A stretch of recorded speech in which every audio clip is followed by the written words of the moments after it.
दोस्तों, अभी हमने कई लोगों के एक्सपीरियंसेस सुने, स्पेशली जो मिस्त्री हैं, जो कार मैकेनिक्स हैं, बाइक मैकेनिक्स हैं, स्कूटर मैकेनिक्स हैं। आज वो कई सारे आए हुए हैं और उन्होंने बताया कि किस तरह से डेली उनके पास जो गाड़ियां आ रही हैं उनमें दो तरह की प्रॉब्लम्स आ रही हैं। एक्रॉस लगभग सबकी माइलेज 30 to 40% कम हो गई है और बहुत सारी गाड़ियों के अंदर 60 to 70% गाड़ियों के अंदर इंजन खराब हो रहे हैं, फ्यूल ट्रांसमिशन सिस्टम्स खराब हो रहे हैं। ये केवल गोवा में नहीं है, पूरे देश के अंदर है और पूरे देश के अंदर लोग इसके खिलाफ आवाज़ उठा रहे हैं। लेकिन for reasons completely unknown to the people, the prime minister is not listening to the people of this country. Goa सबसे ज़्यादा E20 से अफेक्टेड है।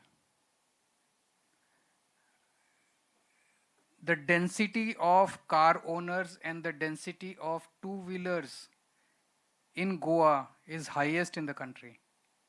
87% people, families, 87% families in Goa own a two-wheeler. That is much, much more than the national average.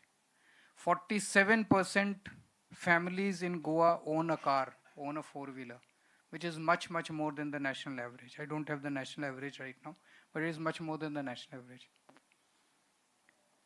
कुछ लोगों को गलत फहमी है। मैं कुछ लोगों से बात कर रहा था, उन्होंने कहा अभी गोवा में E20 लागू नहीं हुआ। ऐसा नहीं है, आप लोगों को पता नहीं है, आप लोगों से छुपाया जा रहा है। पूरे देश के अंदर 1 अप्रैल 2026 यानी कि इस साल के 1 अप्रैल से पूरे देश के अंदर हर पेट्रोल पंप पे केवल और केवल E20 ही मिल रहा है, प्योर पेट्रोल नहीं मिल रहा है। तो जो पेट्रोल आप गोवा के पेट्रोल पंप्स पे जाके भरवाते हैं वो E20 पेट्रोल ही है, आपको साफ पेट्रोल नहीं मिल रहा है। तो अगर कुछ लोगों को ये गलत फहमी है कि E20 नहीं, हम तो नॉर्मल पेट्रोल भरवा रहे हैं, हम तो E20, वो जो आप भरवा रहे हैं वो E20 पेट्रोल ही है।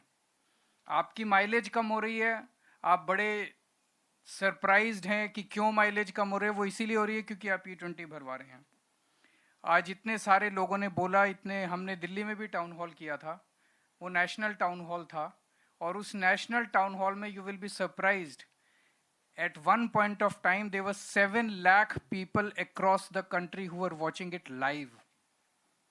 This is perhaps the biggest virtual rally that has taken place in the world. दुनिया के अंदर ऐसा कभी नहीं हुआ कि 7 लाख लोगों ने एक साथ लाइव कोई प्रोग्राम देखा हो।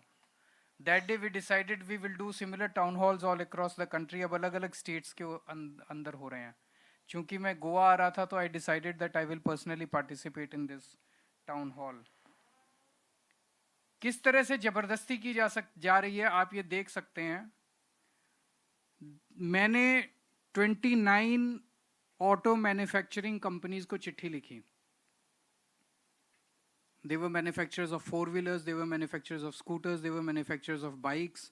उनको मैंने चिट्ठी लिखी और उनसे पूछा कि आपका 2023 से पहले बना हुआ जो भी माल है, जो भी कार आप बनाई, जो अभी आपने स्कूटर बनाया, मोटरसाइकिल बनाई, क्या उसमें E20 सेफली इस्तेमाल किया जा सकता है? किसी का जवाब नहीं आया। फिर मैंने उनसे फ़ोन किया, 9 कंपनीज के ऑफिसर्स ने मुझसे खुल के बात की। उन्होंने बस ये कहा कि हमारा नाम मत बताना, कंपनी का नाम मत बताना, हमारा नाम मत बताना। उन्होंने कहा E20 is a very dangerous fuel. 2023 के पहले की जो बनी हुई मोटरसाइकिल, कार और स्कूटर्स हैं जो पेट्रोल बेस्ड हैं, उसमें अगर E20 इस्तेमाल किया जाएगा तो it will be very dangerous for that vehicle. लेकिन बोले हम बोल नहीं सकते क्योंकि जैसे हमारे ऊपर इतना प्रेशर है, सेंट्रल गवर्नमेंट का प्रेशर है, मोदी सरकार का प्रेशर है कि अगर आप बोलोगे E20 के खिलाफ, आपके ऊपर ईडी की रेड हो जाएगी, सीबीआई की रेड हो जाएगी, इनकम टैक्स की रेड हो जाएगी, आपका प्लांट बंद कर दिया जाएगा। तरह तरह से उनको परेशान किया जा रहा है। There is a society called SIAM, आप लोगों ने सुना है? SIAM is society of Indian automobile manufacturers, SIAM. तो देश में जितनी भी ऑटो बनाने वाली कंपनीज हैं उन सब लोगों को मिलके सियाम बना है, सोसाइटी बनी है। अपनी सोसाइटी के अंदर मीटिंग में सभी कंपनीज ने आवाज उठाई कि E20 बंद होना चाहिए। सियाम ने अपनी एक रिपोर्ट तैयार की, रिसर्च करके रिपोर्ट तैयार की कि E20 इज वेरी डेंजरस। 28 जुलाई को वो रिपोर्ट उन्होंने सेंट्रल गवर्नमेंट को सौंपी और सेंट्रल गवर्नमेंट से रिक्वेस्ट की कि इसको बंद कीजिए। बाय चांस वो रिपोर्ट पब्लिक डोमेन में आ गई, सोशल मीडिया पे आ गई सियाम की रिपोर्ट कि सियाम ने कहा है, सारे ऑटोमोबाइल मैन्युफैक्चरर्स ने मिलकर बोला है कि E20 is dangerous for the vehicles. और एक हफ्ते के अंदर सरकार ने प्रेशर डाल के सियाम से उस रिपोर्ट को विड्रॉ करवा लिया। एक हफ्ते के अंदर सियाम ने कहा शायद हमसे कुछ गलती हो गई, हमारी रिपोर्ट ठीक नहीं है, हम अपनी रिपोर्ट को विड्रॉ करते हैं। इतनी बड़ी ऑर्गेनाइजेशन की रिपोर्ट कैसे वो कोई गलती कैसे हो सकती है? तो जाहिर तौर पे उनको धमकी देके, ईडी की धमकी देके, सीबीआई, सब लोगों को धमकी दी जा रही है। सब लोगों को प्रेशर डाल के रिपोर्ट्स, जो साइंटिफिक रिपोर्ट्स है, जो रिसर्च बेस्ड रिपोर्ट्स है, जो थर्ड पार्टी रिपोर्ट्स है, उनको विड्रॉ करने के लिए प्रेशर डाला जा रहा है जबरदस्त। और अब क्या हो रहा है, शुगर केन को डाइवर्ट करके इन्होंने इथेनॉल बनाना चालू किया। नतीजन शुगर केन की कमी हो गई, चीनी बनने की कम हो गई। तो 25 lakh ton, 25 lakh ton worth of sugarcane ethanol बनाने के लिए डाइवर्ट कर दिया। देश में चीनी की कमी हो गई। पिछले एक महीने में 30 रुपए चीनी प्रति किलो बढ़ गई है। 30 जुलाई को चीनी थी 45 रुपए किलो, आज चीनी मार्केट में 75 रुपए किलो। तो सरकार ने क्या किया, बेवकूफ अनपढ़ सरकार ने क्या किया, एक तरफ शुगर केन को डाइवर्ट करके इथेनॉल बनाया, इथेनॉल से उन्होंने पेट्रोल में मिलावट किया, लोग पे E20 से परेशान हैं। दूसरी तरफ उन्होंने चीनी को महंगा कर दिया, चीनी से परेशान है। और क्या फायदा हुआ देश का? कोई फायदा नहीं हुआ। कह रहे हैं फॉरेन एक्सचेंज बचा रहे हैं। जो इथेनॉल 20% मिक्स कर रहे हैं पेट्रोल में, उससे 20% कम क्रूड ऑयल इंपोर्ट करना पड़ेगा, तो फॉरेन एक्सचेंज बचेगा। पिछले साल तक हम शुगर एक्सपोर्ट किया करते थे, इस बार शुगर की इतनी कमी हो गई कि शुगर इंपोर्ट करना चालू कर दिया। तो वहां जो फॉरेन एक्सचेंज बचा वो यहां शुगर में चला गया। इतनी बेवकूफ सरकार मैंने अपनी जिंदगी में नहीं देखी।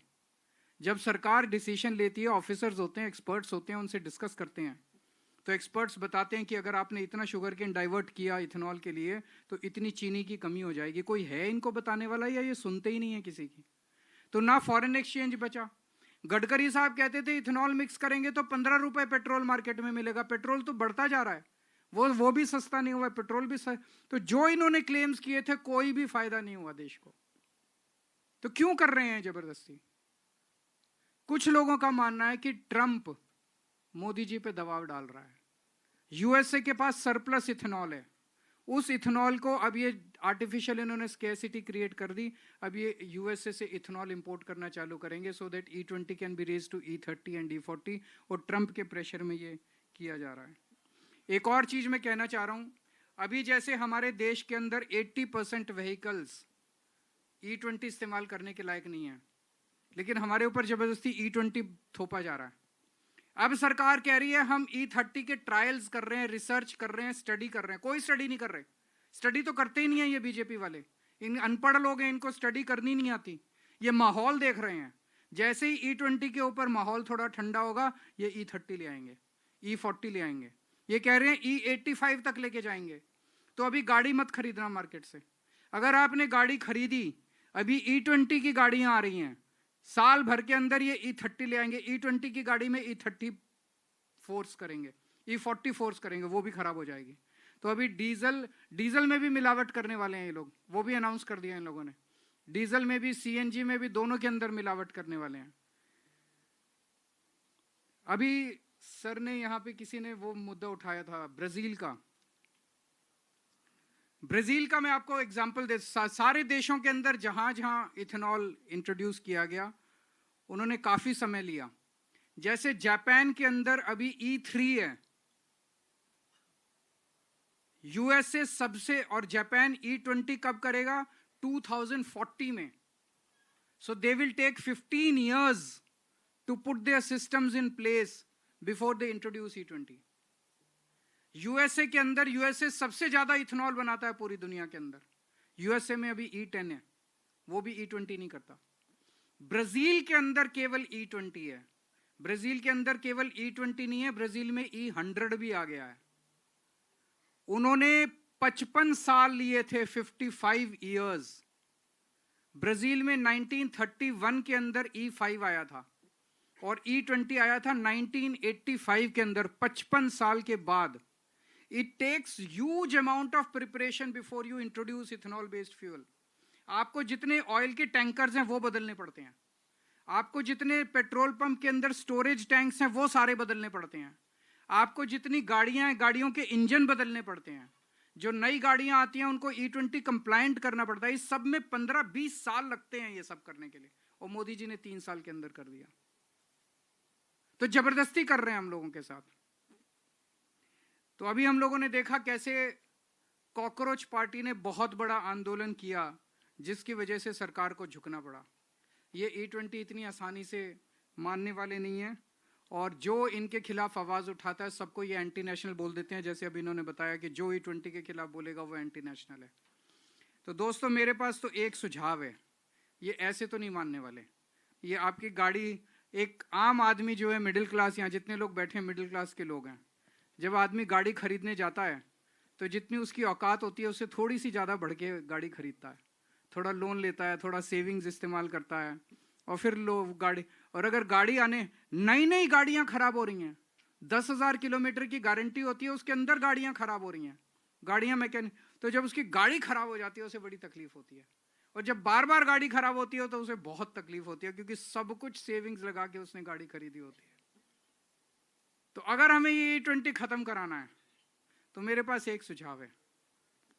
इन लोगों को अहंकार है कि हम जो मर्जी कर दें, जीतना तो हमें ही है, जनता वोट तो हमें ही देगी, सरकार तो हमारी बनेगी।